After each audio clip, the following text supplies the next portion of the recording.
So hello everyone, मेरे साथ है अभी सार्थक, जिन्होंने पीडब्ल्यू से पढ़ाई करके आईआईटी में अपना सिलेक्शन लिया हुआ है और ये अभी आईआईटी कानपुर से हैं और आईआईटी कानपुर में एरोस्पेस इंजीनियरिंग इन्होंने सेलेक्ट किया हुआ है। तो आईआईटी कानपुर में इनका सिलेक्शन हुआ था, काफ़ी अच्छी रैंक भी आई हुई थी। आइए सब कुछ हम लोग सार्थक से ही पूछते हैं कि इनकी रैंक कितनी आई हुई थी और इन्होंने पीडब्ल्यू में कैसे पढ़ाई की थी, पीडब्ल्यू के नोट्स कितने ज़्यादा सफिशिएंट थे, पीडब्ल्यू के टीचर्स ने इनको कैसे ज़्यादा हेल्प की। बाकी सारी चीज़ें जो है हम लोग इनसे रूबरू करेंगे। बाकी मेरे पास सार्थक के लिए बहुत सारे क्वेश्चन हैं और उन क्वेश्चन के सारे जवाब जो है हम सार्थक से लेंगे। और बहुत सारे क्वेश्चन मैंने आप लोगों से लिए हुए हैं। मेरे पास बहुत सारे स्टूडेंट हैं जो कि पूछते हैं कि हम तैयारी कैसे करें, हमें मॉक टेस्ट देना चाहिए, मॉक टेस्ट दे तो कितना दें और देने चाहिए तो कितने मार्क्स आने चाहिए, हमारा डेली रूटीन क्या होना चाहिए, स्कूल मैनेजमेंट कैसा होना चाहिए। ये सारी ही चीज़ों के जवाब हम सार्थक से लेंगे और सार्थक जो भी आपको उपाय बताएंगे, जो भी इसका आंसर देंगे, वो आप लोग ट्राई करना अपने डेली लाइफ में इम्प्लीमेंट करने के लिए। तो आई एम होपिंग ये पॉडकास्ट आप लोगों के लिए बहुत ज़्यादा यूजफुल हो सकता है अगर आप इन सारे ही टिप्स को और ट्रिक्स को अपने डेली रूटीन में डालेंगे। तो मेक श्योर दैट आपके आईआईटी जेईई में सिलेक्शन होने के चांसेस जो है बहुत ज़्यादा है। हेलो सार्थक, कैसे हैं आप? सर अच्छा हूँ। ओके, तो फर्स्ट ऑफ ऑल थोड़ा सा अपना इंट्रोडक्शन दे दीजिए सार्थक। आपने पीडब्ल्यू से पढ़ाई की, कितना रैंक में?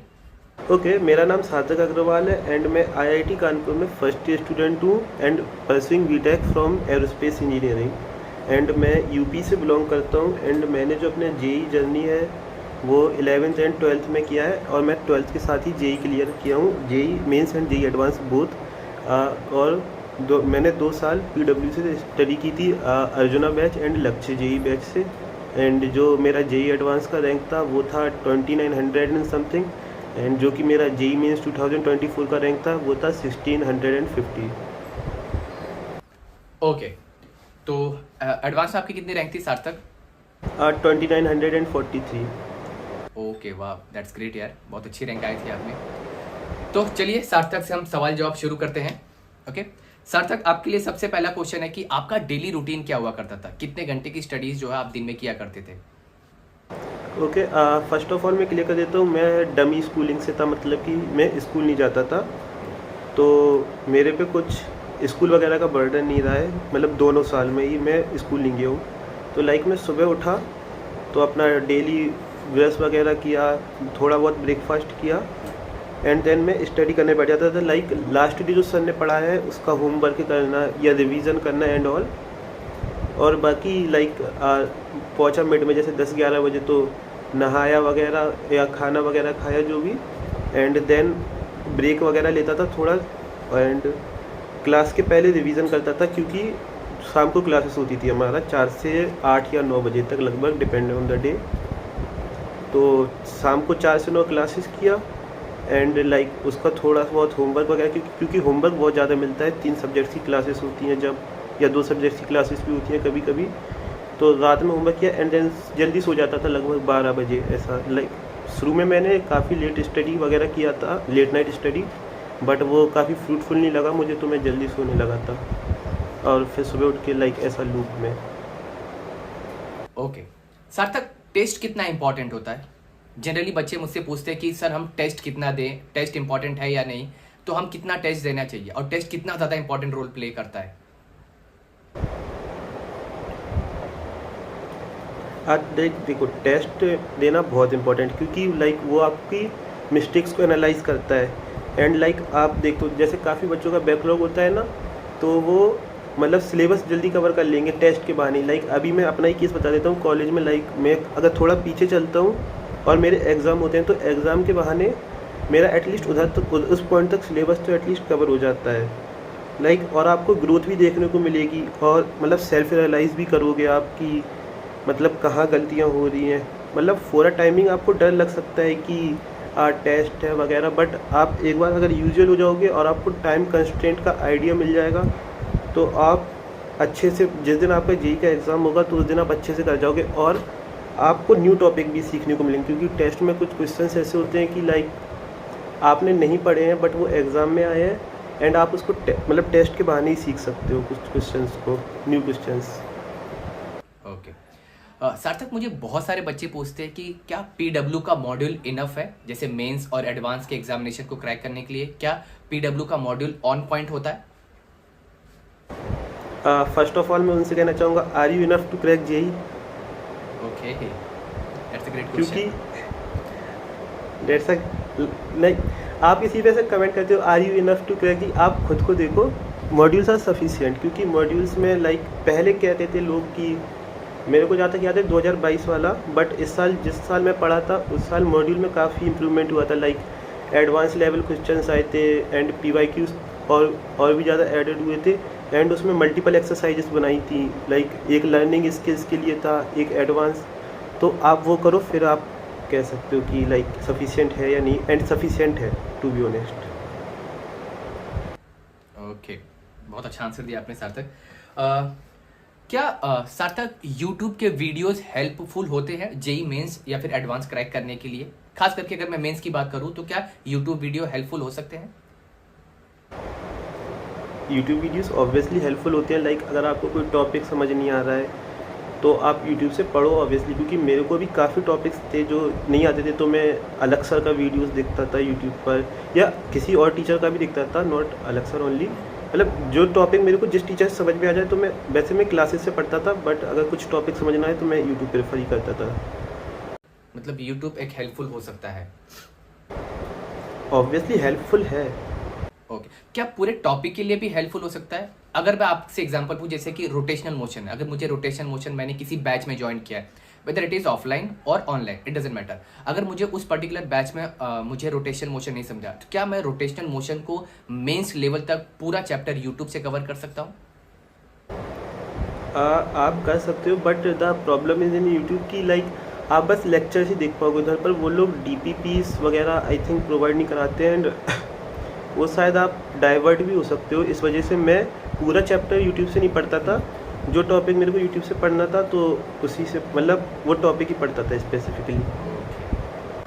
क्योंकि यूट्यूब पर, और आई थिंक पूरा कोर्स फाइंड करना भी लाइक बहुत कम लोग ही कराते हैं पूरा कोर्स। तो अच्छा सार्थक, बहुत सारे कंटेंट क्रिएटर कहते हैं कि नोट्स इंपॉर्टेंट नहीं है। नोट्स कितना इंपॉर्टेंट है आपकी जेई जर्नी में? I am going to mention, मैं सोच के रखा था इस पॉइंट को कि उसको मेंशन करूंगा मैं तो वो ना लाइक 8 साल पुराना रैंक दिखा के अभी भी कमेंट करते हो कि नोट्स मत बनाओ। देखो, नोट्स इम्पोर्टेंट है, क्योंकि जितनी बार आप नोट्स को पढ़ोगे ना, तो उतनी बार आप रियलाइज़ करोगे कि आप कुछ नया सीख रहे हो। क्योंकि आपने एक बार क्लास में पढ़ा तो देन आप मतलब सारे एक बार में याद नहीं कर सकते हो। और आप कहते हो, वो कहते हैं कि बुक से पढ़ो। बुक में बहुत सारी चीज़ें रहती हैं जो काम की रहती हैं एंड काम की नहीं रहती है। नोट्स में आप वही चीज़ें लिख रहे हो जो आपके काम की है एंड जो एग्ज़ाम में आएगा। और जितनी बार आप नोट्स को पढ़ोगे ना, आपको मतलब कुछ नया सीखने को ही मिलेगा। और आप अगर जो क्लास में क्वेश्चंस टीचर्स ने कराया एंड आप उससे गो थ्रू कर लिए, उसको अच्छे से सीख लिए, तो लाइक टीचर्स ने अच्छे क्वेश्चंस ही कराए हैं क्लास में, तो वो आपको ज़रूर हेल्पफुल होंगे। और वो कहते हैं कि नोट्स मत बना, तो भूल जाओगे कुछ टाइम बाद। शॉर्ट नोट्स भी बनाओ, मैं तो कहता हूँ। सार्थक, आपके पास कोई ऐसी स्ट्रैटेजी हो जिससे जो भी बच्चे देख रहे हैं वो बैकलॉग कवर कर सके अपना? जैसे कि अगर वो क्लास 12th में है तो क्लास 11 का बैकलॉग कवर करना हो तो किस तरीके से कवर कर सकते हैं?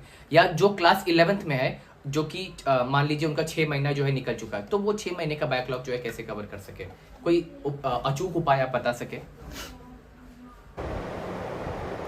ऐसा तो कोई उपाय नहीं है कि आप बैकलॉग कवर कर सके, बट आई कैन। अब अगर पहली बात तो आपको बैकलॉग बनाना ही नहीं है, एंड इफ़ आपका बन गया है बाई मिस्टेक या आपकी गलती की वजह से ही बना है, तो लाइक आई विल प्रेफर कि आप वन शॉट देखकर क्वेश्चंस प्रैक्टिस कर लो उस चैप्टर्स का, एंड अच्छे से प्रैक्टिस कर लो। क्योंकि वन शॉट में सारे टॉपिक्स कवर नहीं हो पाते हैं। एंड यही है कि आप पूरा बैकलॉग तो कवर नहीं कर सकते, बट मैक्सिमम आपको अपने हावर्स बढ़ाने होंगे, स्टडी हावर्स।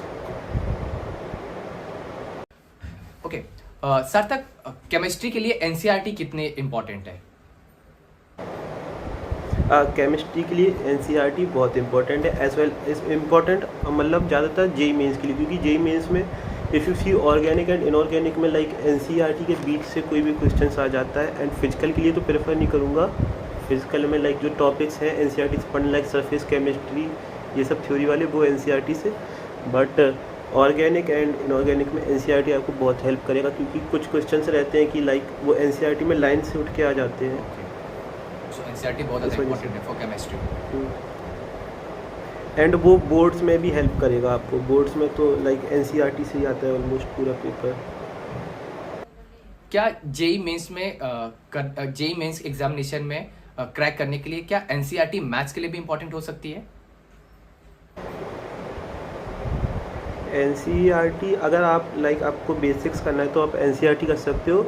वैसे अगर आप क्लासेस अच्छे से कर रहे हो तो उसमें आप देखोगे कि जो मतलब एग्जाम्पल्स कराते हैं ना टीचर शुरुआत में, वो एनसीईआरटी लेवल के ही होते हैं। But still if you want then you can practise NCERT for making your basics strong. Okay अच्छा, एक बहुत हॉट क्वेश्चन है सारे ही बच्चे लोगों का, बोर्ड प्लस जेई मेंस को कैसे मैनेज किया आपने? बोर्ड में भी अच्छे मार्क्स चाहिए, मोर देन 75% चाहिए, ये बहुत हॉटेस्ट क्वेश्चन है। सार्थक, संभाल के जवाब देना। हाँ एक्चुअली ऐसा है, अगर आप जेई के लिए प्रिपेयर कर रहे हो ना तो बोर्ड्स आपका ऑलरेडी कवर हो रहा है। बस आपके जो एक्स्ट्रा सब्जेक्ट्स हैं इंग्लिश और लाइक जो भी एक्स्ट्रा आपके कंप्यूटर साइंस, उसको आप थोड़ा बहुत देखते चलो, लाइक वीक में एक बार ही पढ़ लिया। एंड देखो, जो आप पीसीएम की बात करता हूँ सबसे पहले, क्योंकि पीसीएम में जो आप पढ़ रहे हो ना 12th में, वही बोर्ड्स में आएगा। बस बोर्ड्स में फ़र्क इतना है कि फिजिक्स में आपको डेरिवेशंस थोड़ा याद करना पड़ेगा, जो कि जेई पॉइंट ऑफ व्यू से आई थिंक इतना इंपॉर्टेंट नहीं है, क्योंकि उसमें ऑब्जेक्टिव पेपर आता है। एंड मैथ्स में आपको लिखने का पैटर्न सीखना होगा बोर्ड्स में। एंड केमिस्ट्री में लाइक वो थ्योरी वाला भी जो बात किया ना मैंने, एनसीईआरटी से थ्योरी के पार्ट आ जाते हैं। कुछ एक्सेप्शंस वगैरह जो श्योर शॉर्ट होते हैं वो आपको याद करना है, समझना है। लाइक मैं अपने ऐसा किया था कि मैं साल भर जेई मेंस पढ़ा था पूरा। जब मेरा जेई मेंस का अटैम्प्ट हो गया, देन उसके बाद मैं थोड़ा दिन बोर्ड्स को दे दिया था पूरा, मतलब डेडिकेटेडली, कि मैं इतने दिन बोर्ड्स का पढ़ूंगा। एंड बोर्ड्स ख़त्म होने के बाद अपने जेई मेंस एंड एडवांस्ड फिर अगेन पढ़ूंगा। तो मेरा केस ऐसा था। एंड मेरे उसमें काफ़ी सफिशिएंट मार्क्स आ गए, 95.2%। ओके तो सार्थक, एंट्रेंस एग्जामिनेशन में आपने पेपर क्राइटेरिया को कैसे रखा? जैसे आप मॉक टेस्ट में पीसीएम सॉल्व करते थे, क्या उसी क्राइटेरिया को आपने जेईई मेंस एग्जामिनेशन में भी रखा, या फिर वहाँ पे आपने चेंज कर दिया कि कोई चैप्टर कोई पेपर इजी लग रहा है या कोई पेपर डिफिकल्ट लग रहा है, क्या वही क्राइटेरिया आपने रखा?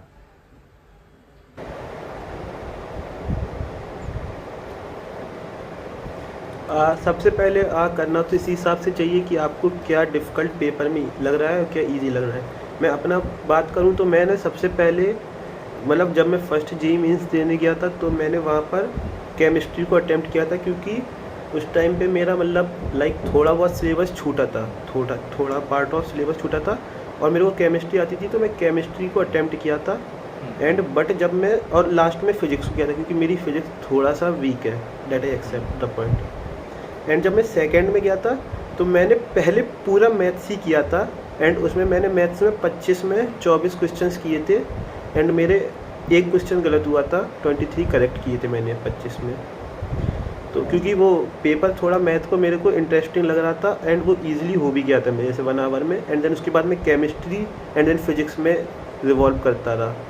लाइक जो क्वेश्चंस पहले फिजिक्स में हो गया मेरा, मतलब जो क्वेश्चंस बनते जा रहे थे वही करता गया। और आप लोग को भी ऐसे ही करना चाहिए कि जो क्वेश्चंस बन रहे हैं वो पहले करो। डजेंट मैटर कि मैथ से बन रहा है, 5 से कैंसिल, क्योंकि सबका वैल्यू +4 ही है। ओके अच्छा, एक और क्वेश्चन सार्थक, ये मेरी तरफ से क्वेश्चन है कि आपके ब्रांच में पीडब्ल्यू से सिलेक्ट हुए कितने बच्चे होंगे? अच्छा, आपके बैच में कितने बच्चे होंगे आपके आईआईटी में?